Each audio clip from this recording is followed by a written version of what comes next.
As much as I miss the in-person events like many of you, I am very excited to be attending tonight virtually with all my fellow Cougs from all the WSU campuses. Welcome. So, to be honest, I'm not really sure how much I need to learn. I mean, I know how to eat at a table. I know how to use my fork. Well, maybe I could use a little to learn a little something. First, let's welcome Dr. Robert Harrington, author of Food and Wine Pairing, A Sensory Experience. He's also recognized for his hospitality business research productivity, as well as studies in food, wine, and innovation management. Dr. Harrington is going to help answer the question, why do we learn etiquette? Dr. Harrington? Thank you, Andrea, and thank you all for being here tonight, and thank you for inviting me to participate. So etiquette, what is etiquette? It's customary code of polite behavior, and it can vary by culture, but there are some norms that are accepted across the US and in the Western culture. So why do we learn etiquette? So etiquette is rules of code of behavior and rules on how to act in professional and social settings.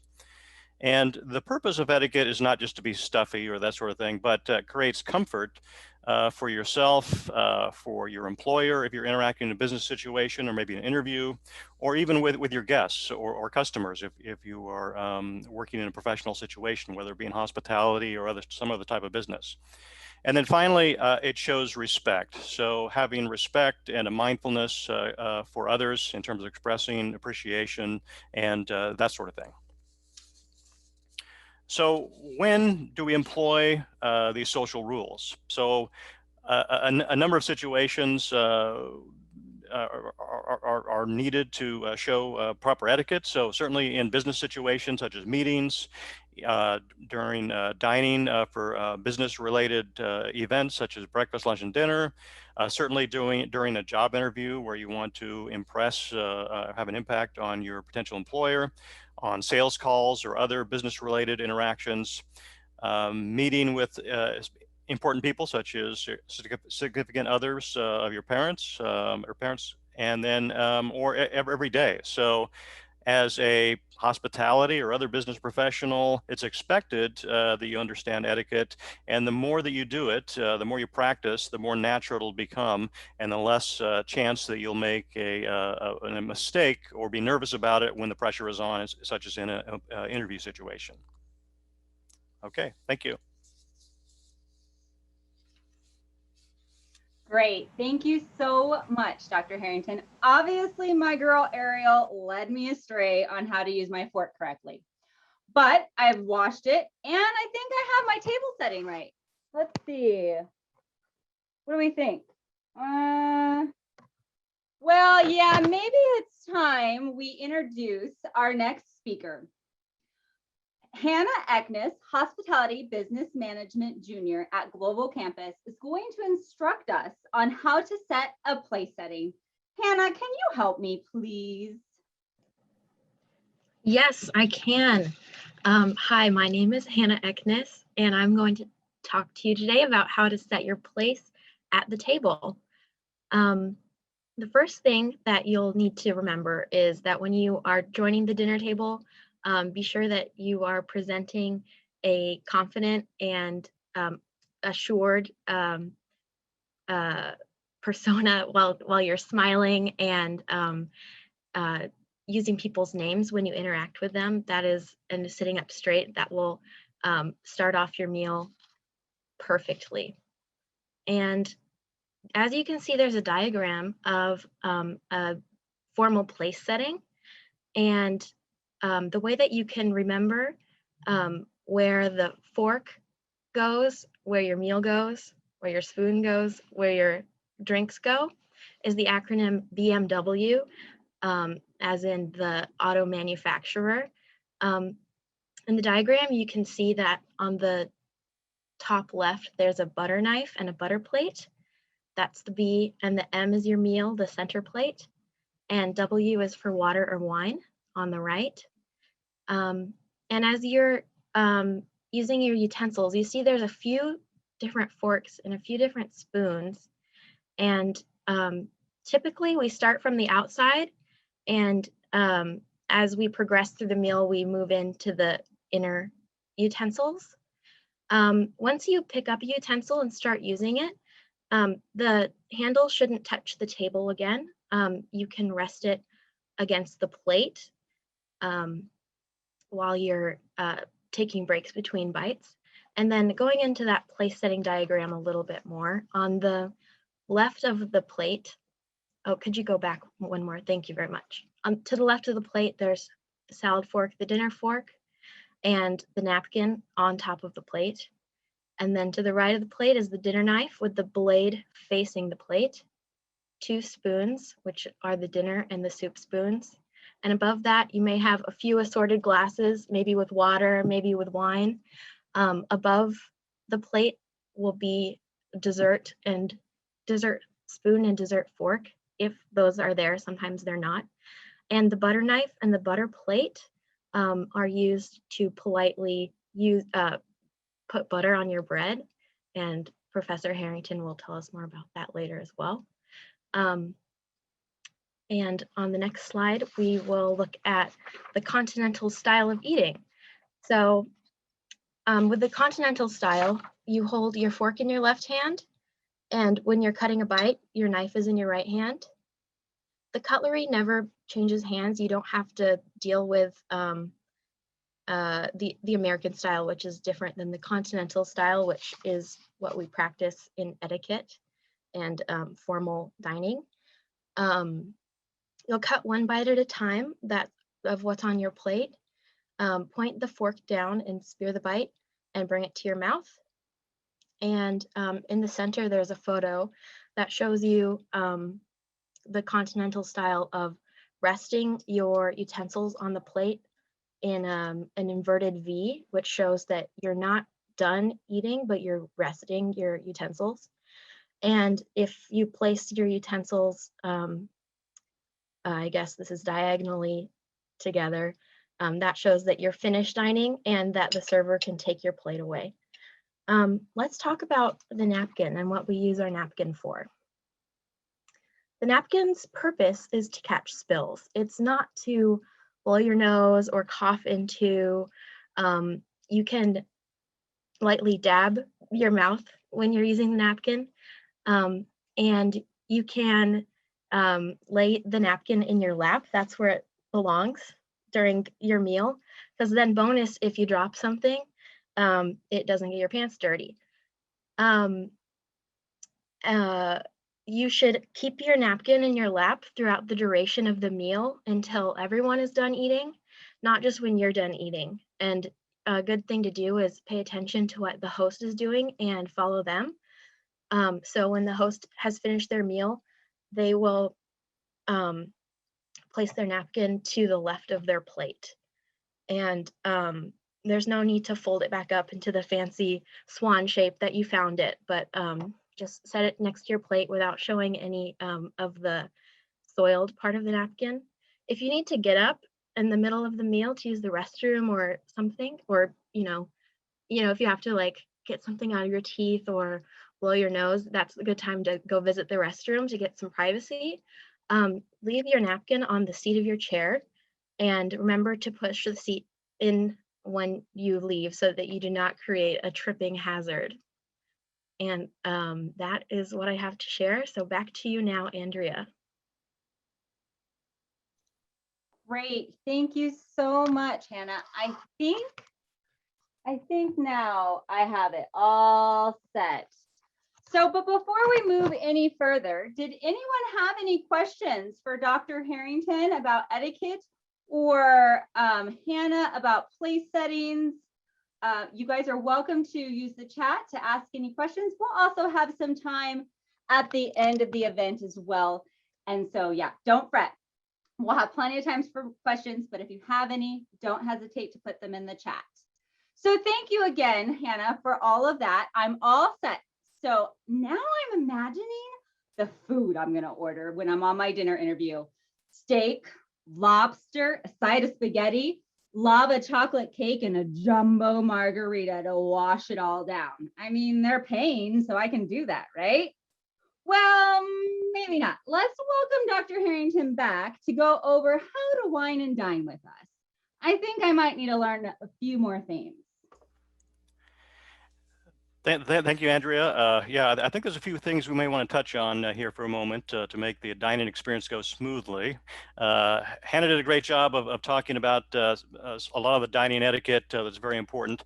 And we could talk about wine, we could talk about food and dining for hours, but I wanted to touch just on a few points to make things go smoother and to make yourself look good in every situation. So a few things to always remember: be on time. Or be early. The only exception to that is if you're invited to someone's home, you don't want to be too early before they're not prepared to greet you as guests, that kind of thing. But be on time, don't be fashionably late or that sort of thing. Also in proper dress. So what is the dress code, right? So having an understanding that's very important. So later on, I think Hannah Yu is going to talk about dress for success, and she'll give you some pointers for the business situation. But other situations you may not know. So it's useful you can ask others or ask the host what the expectation is and that sort of thing. A lot of times when you go to events, you don't know if it's business casual or black tie or business attire, whatever it might be. So if it's unclear, ask so that way you look like you fit in and that sort of thing. The second thing is greetings. Greet everyone before sitting, introduce yourself, be welcoming. If others join the table late, stand up and greet them. Normally we would shake their hand and that sort of thing in a normal situation. During COVID, just kind of play it by ear, maybe, air, whatever, or elbow bumps or, different things like that that will work. In terms of seating, enter the chair from the right, exit from the right, and always make sure that the chair is pulled in and pushed back in if you stand up and leave for a moment, that sort of thing. So it's easy for everyone to get around or servers to get around and those sorts of things. And then finally, posture. Make sure you keep good posture, don't slouch, and that sort of thing. You obviously, you want to be comfortable, enjoy yourself, but maintain good posture. Don't put your elbows on the table. Usually keep your hands in your lap and that sort of thing. Your hands can be visible on the table, but don't put your elbows on the table. So some basic pointers there. The second part is, what do we order? So you want to order items that are easy to eat with a fork and knife. I remember when I was an MBA student at WSU, I was lucky enough to be invited to a special luncheon with a CEO and president of a company to do some networking. And whoever did the ordering for us, they pre-ordered everything in advance, and it was a pasta with cream sauce for lunch. And so I was in a suit and tie, and it was impossible to eat. And so you don't want to get yourself in that situation if you don't have to. So make sure it's easy to eat with a knife and fork. It's also helpful to talk with others in terms of what they're going to order or get a sense of it. So, kind of talk around the table or that sort of thing in terms of what their thoughts are and that sort of thing. You don't want to order a 7-course meal if everyone else is just thinking, I'm going to have a main course and that's it, kind of thing. So get a sense of, the timing and that sort of thing, what the expectation is. Also, don't order food that is too expensive. So if things are listed on the menu as market price or, the highest price things on the menu, order something, moderately priced or in the middle range that will be, so you don't look like you're taking advantage of the situation and the host and that sort of thing. Also, do not make ordering complicated. If you have a chance, if you can see the menu ahead of time, if you have food allergies or, you're gluten-free or whatever it might be, if you can take a look at what's on the menu ahead of time at all, that can be helpful to make sure that it doesn't become an issue and you don't look like a difficult person if you have too many, order restrictions or things like that and that sort of thing. So you want to make a first impression. That probably isn't your situation, but you don't want to have that impression.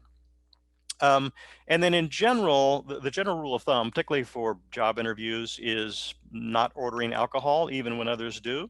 But I put an asterisk by that because in the hospitality industry or the wine and beverage industry, they're going to want to see, and talk about food, want to talk about wine, and that sort of thing. Particularly if you're applying for a food and beverage position and that sort of thing. But in any case, always be judicious in terms of your consumption. You don't want to overconsume in any situation, and it's better to be safe than sorry in terms of ordering alcohol and that sort of thing.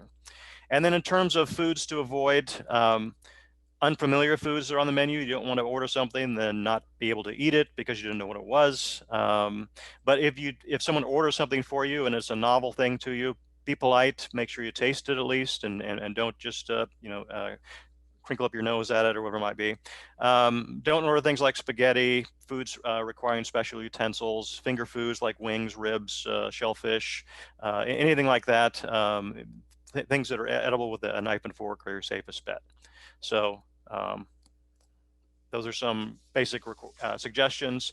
And then finally, who pays? So if we're talking about an interview situation, or any situation, typically the person who does the inviting is expecting to pay for the bill.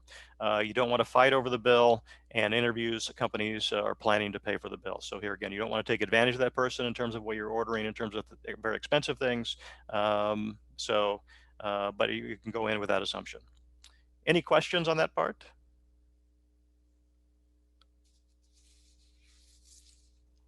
All right. Well, thank you so much for that useful information. I think maybe I'll stick to a grilled chicken salad instead and leave the other foods for my celebratory dinner after I get the job. But even though we know what to eat, we should probably learn the proper way to eat. Samantha Carone, HBM Senior at Pullman, is ready to review proper eating techniques with us. Samantha? Hi, everyone. Thanks for having me tonight. So like Andrea said, I'm going to talk about proper eating techniques to use. So like she said, Dr. Harrington talked a lot about what to order, and now the food's in front of you. So what do you do? So the first one to kind of talk about is when to eat. This one's really important in many cultures, so it's a good thing to know just as you're getting into hospitality, possibly studying abroad. But the general rule of thumb is you never start eating until all the food is served. Unfortunately, sometimes this means if you have a super large group, you have to wait until every person gets their food. But it's proper etiquette, and it's a good thing to follow, especially just in any situation. And then also a good tip to try to figure out when that is to follow the head of the table or the person who invited everyone. They won't begin till all the guests have their food and are content. So then you can just follow them and make it easy for yourself. So then it comes to passing. So with this, you always want to pass to the right. That's the rule of thumb. However, if someone directly to your left asks for it and you have, a huge table of 30 people, you don't have to pass it all the way around the table to get back to that person. That would just take forever. So it's totally okay, but general rule is just to pass to the right. With this, also, many experts on proper eating say to not pass the items hand to hand, meaning directly hand it to the next person, but rather place it on the table next to the person. This makes the next person not feel rushed in what they're doing, and so that they can get to that item whenever they are ready. So this next one is a big one. I would say probably the biggest of them all. So salt and pepper are married. Always remember that. This means not just passing the salt or the pepper, but you always pass both. That way there's no confusion about where one is or where the other is. And then a big part with this salt and pepper is to always taste the food before you use salt and pepper. In many cultures, it's very offensive to the chefs if you just add salt and pepper to your food without even trying it. And especially in this industry where food and beverage is such a big part of it, it really shows that you always check out the situation before just making a conclusion. Even if you like salty foods and you know that ahead of time, it doesn't hurt to try it, and you can always add more salt. So on to bread and rolls. So Hannah talked about this a little bit earlier, but just to keep going onto it. So bread's commonly served as a starter before an appetizer, and it's complementary to your meal. So if a bread basket is how the bread is presented at a table, take your piece and your butter back to your place and use that bread plate that Hannah was talking about. This way the bread can keep moving around the table while you still enjoy yours. Typically, you want to tear off small pieces of your bread and eat it one bite at a time versus spreading butter on the whole piece and taking bites out of it. The last part of bread etiquette is if somebody requests an item like extra bread or more dressing, etc., it's considered impolite for somebody else to use or eat that item. So if you see somebody else ordering some more bread and you want some, just go ahead and ask for some more bread. Don't steal it from the other person who ordered it, because that's considered pretty impolite. So yeah, next up, so as we learned from Dr. Harrington, foods that you can slurp and spill are a recipe for disaster, like eating his pasta with his tie getting in it. But sometimes, it's unavoidable, whether, a bowl of soup is a starter or it's just, what sounds best for you that day. So, just a tips for those times that you do eat those things. So with soup, you scoop the soup away from you. Don't like shovel it into your mouth. And then also leave what you cannot easily get out of your bowl. So don't pick up the bowl and drink the rest of it, or be like flipping the bowl upside down to get the last couple drops of your soup. Those last couple drops aren't worth it when you possibly couldn't get the job because they think you're crazy. So then moving on, if you spilled or dropped something. So don't be afraid to ask the staff of the restaurant you're at to help clean if something spilled. You don't want to be on the ground trying to clean something up when you're on a job interview. You want to be there in front of the interviewers, impressing them. And then same thing with your napkin or silverware. If you drop it on the ground, don't fish around for it under the table. Just ask for a new one and leave it for later in the meal to deal, or at the end of the meal, or for the staff to clean up later. And then last but not least, if you take a bite of your food and there's a piece of cartilage or fat or gristle in it, don't spit it out on your plate or into your napkin. As we learned from Hannah earlier, your napkin is used to place on your lap and catch spills. So if you have a piece of grime in there, it'll be super gross to be putting that on your lap. So just use your fork to remove the piece from your mouth, just the way you put it in your mouth, and place it on the side of your plate, or even hide it on your plate. It's totally not a big deal to do this, but you don't want to make a big scene of it. So that's all I have on proper eating techniques. Are there any questions? All right, well, it looks like not. So thank you so much, Andrea. Perfect. Thank you, Samantha. I'm so glad that you taught me salt and pepper are married. All this time I was passing them separately, and I didn't realize I could be creating a rift in their relationship and demonstrating my poor etiquette. I don't know about all of you, but I have learned so much already. And wait a minute. I think I'm the only one in PJs. Wait a minute. What should I be wearing? This is probably a good time to introduce Hannah Umansky, Hospitality Business Management Senior at Pullman. Hannah, please share with us how to dress for success. Thank you for that introduction, Andrea. So yes, dress for success. This is a very important topic. Not will your employers recognize what you're wearing, but it's also for you to feel confident in what you're wearing so you can go and get that job and set yourself up for success. So some things to remember, the 3 Ps: proper fit, polished, and professional. So before you go out and spend all your money on buying things, make sure it fits these 3 categories. You can also find resources for clothing items in your community, depending on how much you want to spend. You can go thrifting. There are some items at Walmart that you can find for, basic slacks and white t-shirt. Or if you want to spend a little bit more money, find those retail shops that you prefer most, and you can find options in every price range. So business casual and business professional. Sometimes these lines can get blurred and it can get a little confusing as to what you're supposed to be wearing. So I'm going to try and clear that up for you guys. Business casual. So this is your slacks, khakis with a belt, dress shirt or blouse. You can have an open collar, tucked in, cardigans and sweaters, a dress or a skirt at an appropriate length, and then loafers and dress shoes that cover toes or most of your foot. Sometimes you'll find dress shoes that, sometimes the sides are open, but the toes covered. So just use your best opinion as to what you should wear. Business professional. So standards include wearing a matching suit in either black, gray, or navy blue. And make sure your blouse or button-down shirt is tucked in with a belt. Professional closed-toed shoes in either a flat or a slight heel. Make sure whatever you do choose to wear on your feet are comfortable. You never know if an employer is going to take you around a property, or you're going to have to do a bit more walking than you had originally thought. So make sure whatever you choose to wear, you are absolutely comfortable in, because this could really help your comfort level and theirs. And then also, traditionally we would be wearing neutral colors, but we've kind of progressed a little bit more. So whatever you feel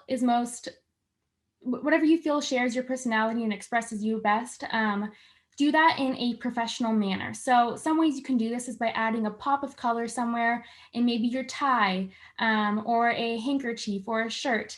You can add a watch onto it. You can add some accessories, a headscarf if you prefer. There are a lot of different things you can do to add your personality in while remaining professional. And if you are thinking, maybe this is a little bit too risky, I don't know, should I wear it, should I not? You should always go with the safer option and not wear it. You don't want to be in your interview and thinking about that piece of clothing or accessory you put on. You want to make sure you are completely confident and comfortable in that interview.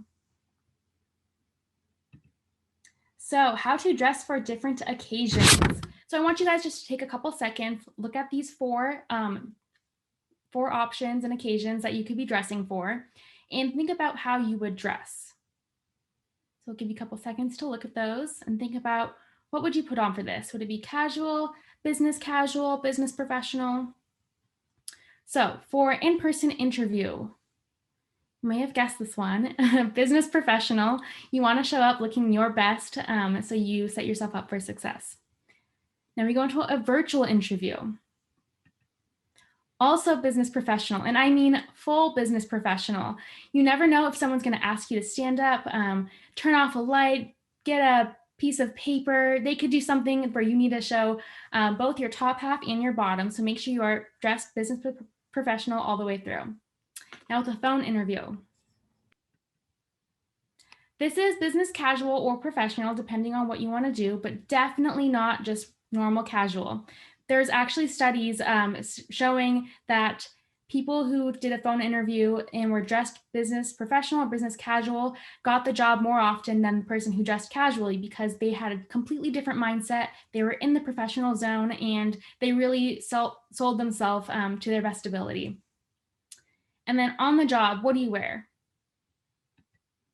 So this is business casual or professional, or maybe it's something completely different. This is your opportunity to ask and research the company culture and figure out what is best for your company that you are applying to, or are on the job that you've already accepted. So make sure you ask those questions ahead of showing up to the job.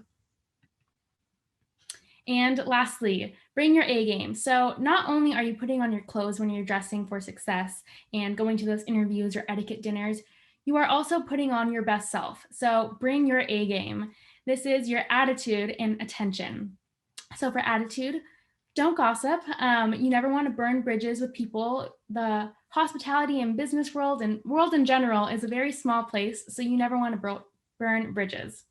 And then don't swear or use slang. Verbal communication is really important in the professional world. So while you may have some casual conversations once you're on the job, you never want to approach the situation in that way to begin with. So make sure you don't swear or don't use slang, and then be authentic. It's really important to share pieces of information of yourself so that your employer or the person you're having dinner with really gets to know you, and it can really boost your networking skills. And then attention, show your interest. So You can do this by leaning forward, nodding along. Nonverbal communications are really important during this Zoom time. So make sure you are finding ways to show that person your attention and your interest.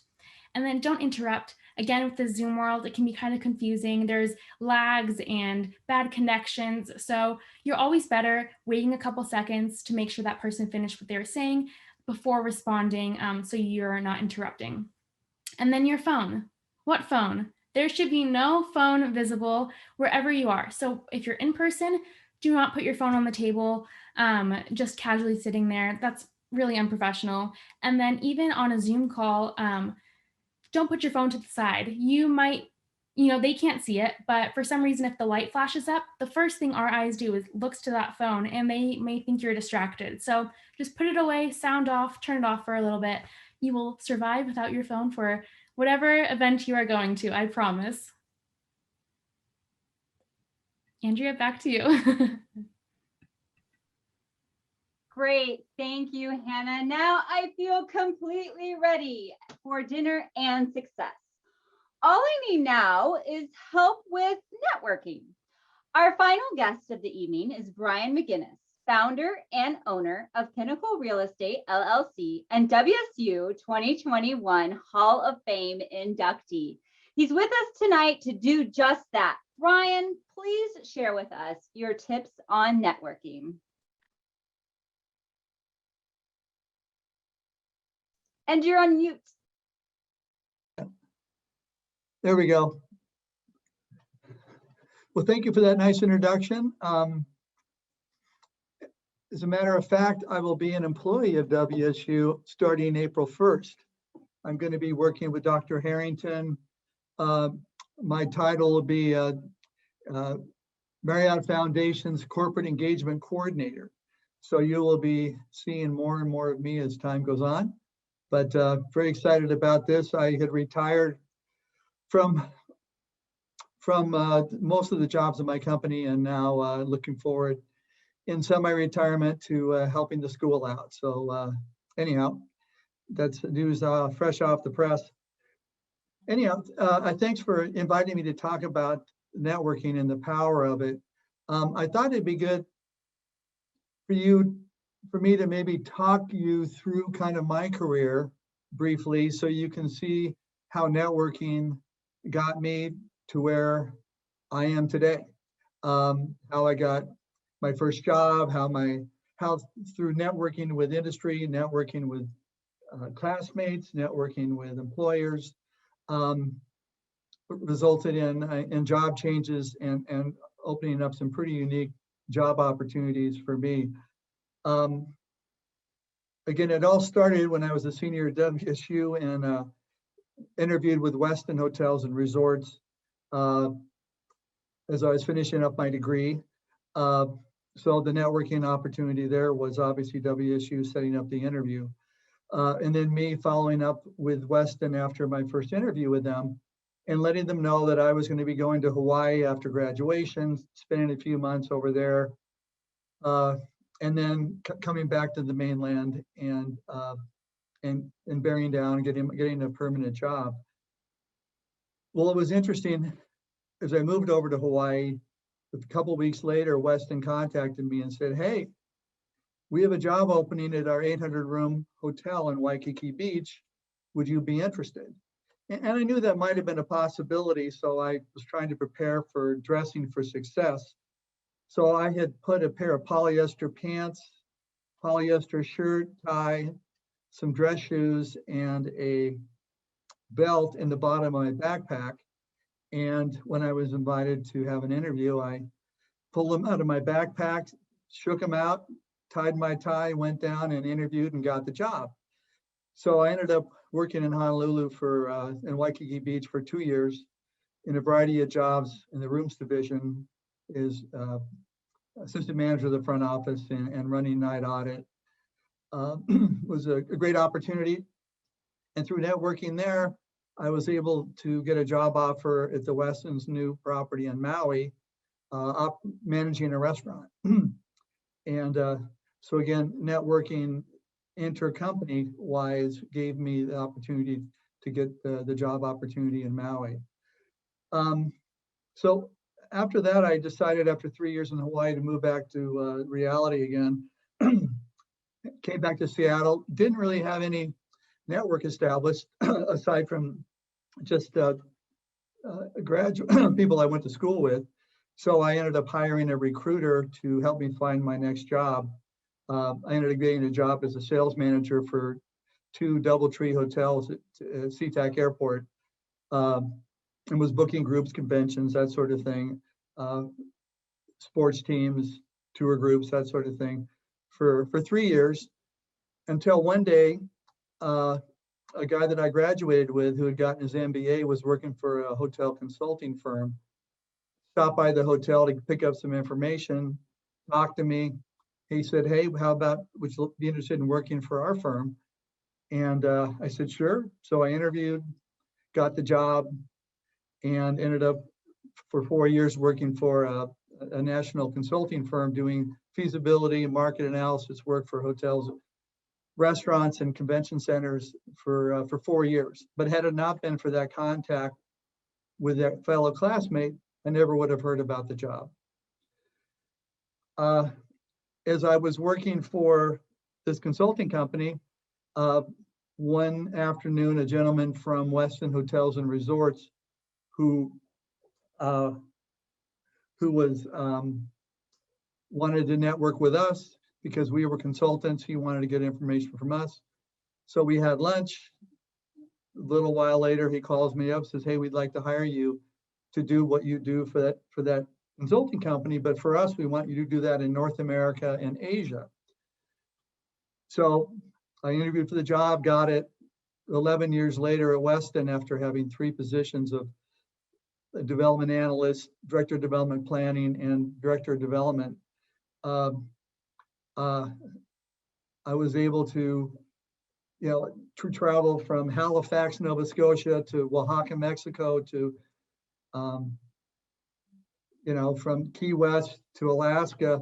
I also worked on the Westin Osaka and the Westin Tokyo projects. And it's so funny talking about etiquette. The customs and etiquette in Japan is very, very different. So before I went over there, Westin trained me on where to sit at the dinner table, how to pass. You never fill your own glass. You never, and you always pass a certain way, and you never sit in where the person who coordinates the meal has to see the door. So you don't block that. Anyhow, we went through quite a bit of training, so we were accepted and didn't offend anybody in our work in Japan. So again, after 11 years at Westin, I left because I was considered through with traveling, and was able to find my own slot, started my own company, Pinnacle Real Estate, and pursued several projects and redeveloped the resort, conference center, marina facility in Puget Sound. I worked on Sailor's Lodge. I did quite a bit of development consulting over the years. And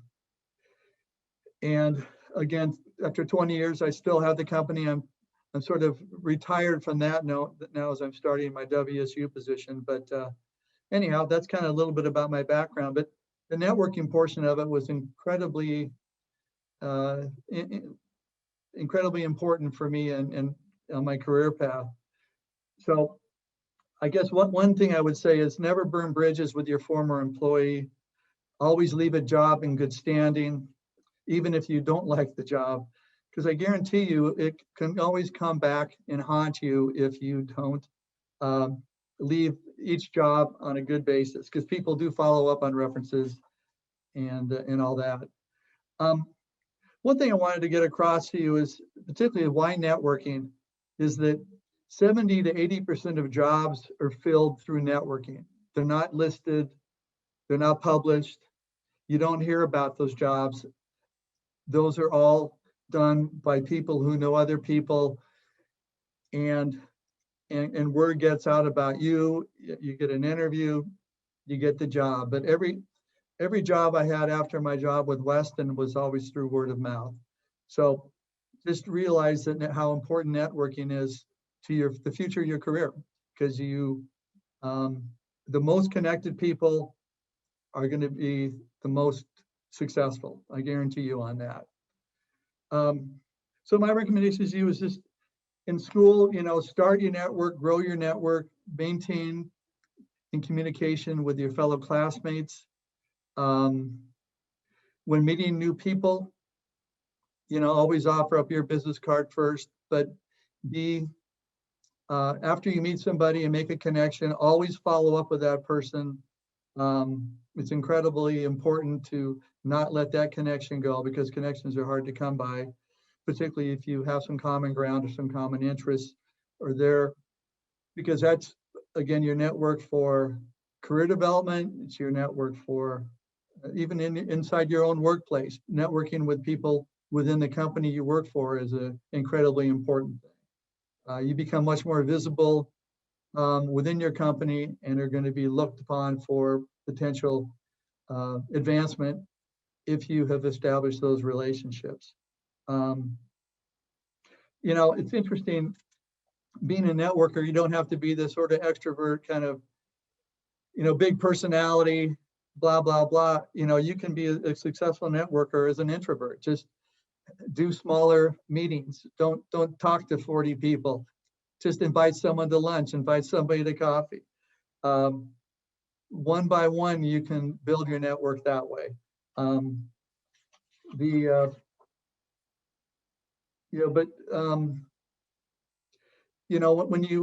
going to be attending a lot of events where you are going to be meeting people, industry events, it might be an organization you join outside of your company that's within the industry, like a meeting planning thing or something of that nature.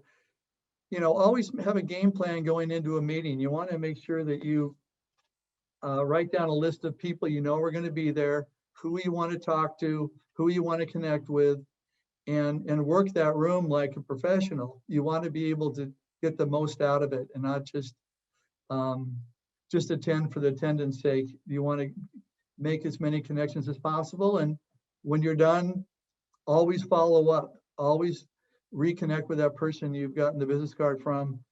Maybe send them a LinkedIn connection, send them an email, just somehow connect with them again. And then if you find you've learned about what their interests are in, what they're pursuing, if you hear of something through your work or outside of work, send them the lead, send them the information. Say, hey, did you hear about this? Did you know about this?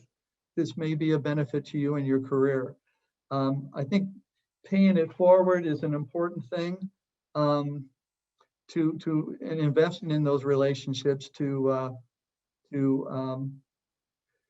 grow your career. I wrote a list of about 5 people that over the last 40 years of my career, and as I've moved around and done my own thing, we continued to connect, through, Andy Olson, who was on our advisory board. I worked with him at the consulting firm when I started out. And then when I came back and worked for Weston, we hired his firm to do some work.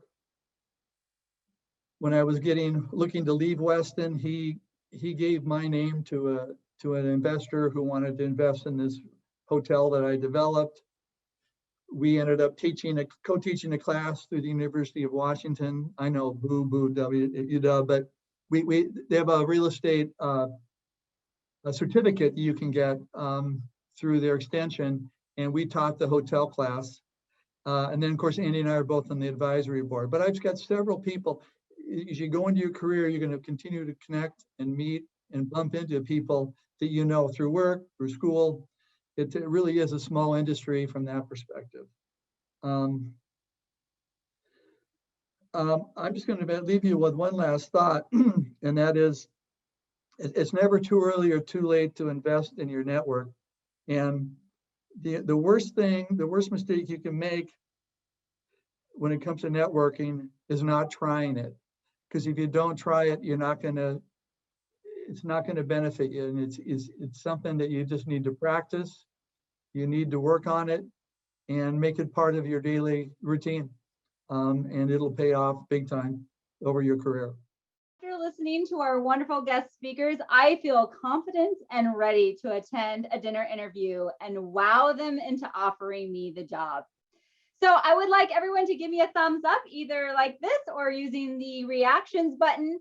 If you learned something, if you just had a good time and you learned something great, awesome. I'm seeing some great thumbs up. Mark is doing this. This is awesome. So for any of you that didn't give me a thumbs up, do you have any leftover questions? Now's the time to ask them.